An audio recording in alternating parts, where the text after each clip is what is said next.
Alright, so in our last app, our anti-gravity agent made this beautiful looking timer app in our browser window. We didn't have to code a single line, not even a word, and our timer app was created. Now stop looking at the shiny AI tools for a second. We need to talk about the illusion of competence.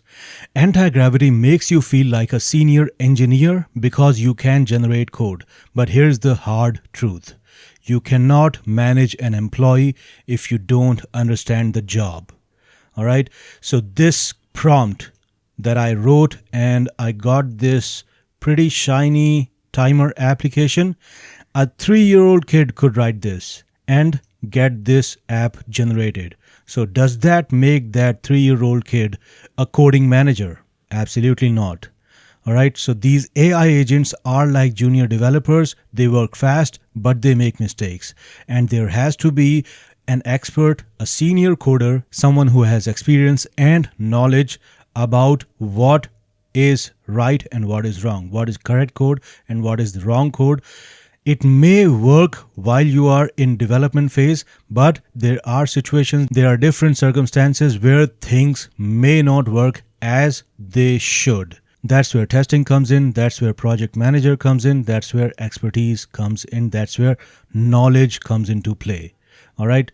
So you need to have expertise. You need to have knowledge of coding to be able to write good code, to be able to make better apps. All right.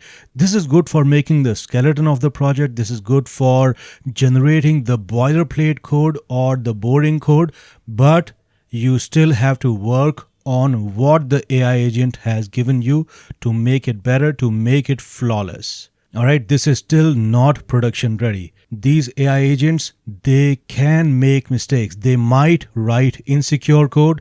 They might open a database port to the entire internet. They may use hallucinated libraries. They might import a package that doesn't exist or is deprecated. They may create spaghetti code that works today, but next week when you want to add a new feature, the whole thing breaks. If you don't know how to code, you aren't an architect. You are a passenger. You are at the mercy of AI. If the app breaks, you cannot fix it. If the AI generates a security vulnerability, you won't even spot it until your user's data gets stolen. My advice is to use these tools to accelerate your learning, not to replace it. Read the code the agent generates. Ask it, why did you use effect here? If you can't explain the code it wrote, delete it and write it yourself. Now let's practice this right now. So the AI generated this JavaScript code. All right, so let's take a look at this code. And I already went through this code and I actually saw something which was wrong. All right, so let me get to that part. It was about setInterval. Here we go. So this is the part that I have a problem with. So this is a fatal logical flaw that a beginner wouldn't catch, but a senior developer would spot immediately. The AI used setInterval to simply subtract 1 second every time the interval fires. This assumes that computers are perfectly accurate and that the browser will always fire exactly every 1000 milliseconds. Well, they don't. JavaScript is single-threaded. If the main thread is busy doing something else, the interval will be delayed. Over 25 minutes, you might lose a few seconds. Moreover, we also have a problem of tab napping. All right, this is the big one. Modern browsers like Chrome, Edge, and Safari aggressively throttle inactive tabs to save battery.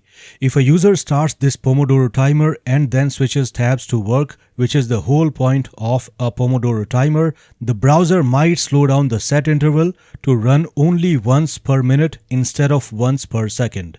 The user works for 25 minutes, but when they come back to the tab, the timer says they still have 10 minutes left. The app fails its primary purpose. So how to fix it? A senior development solution would be to not count down seconds. We calculate the difference between now and when the timer started.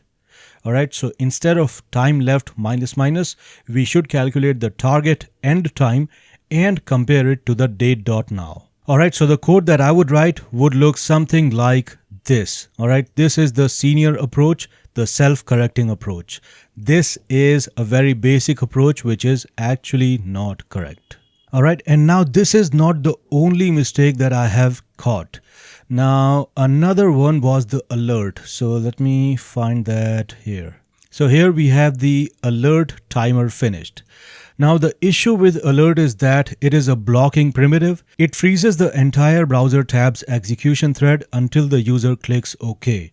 It feels very outdated, like Windows 95 style. A modern app should show a custom modal, which is an HTML CSS overlay or a browser notification using a new notification method, not a system alert.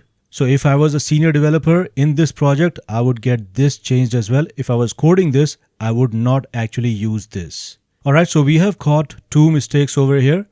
Apart from the alert, this .time left minus minus, this works in a demo, but if I open a new tab and watch a YouTube video, Chrome puts this tab, the timer tab, to sleep. The set interval slows down. Your 25-minute work session might actually last 40 minutes because the timer is running in slow motion. This is the AI trap. The code is valid, but the logic is flawed because the AI doesn't understand how browsers manage resources in the real world. Only a developer knows that. So remember, Antigravity is a fantastic co-pilot, but you are still the pilot. And if you want to make sure you're flying the plane and not just sitting in the passenger seat hoping the AI doesn't crash, you need to invest in your own neural network first. I've built a whole library of courses on my website designed to turn you into the kind of engineer that corrects the AI, not the one who gets confused by it. Go check these out right now. And if you enjoyed this reality check, smash that like button so the YouTube algorithm knows that human intelligence is still cool. I'll see you in the next one.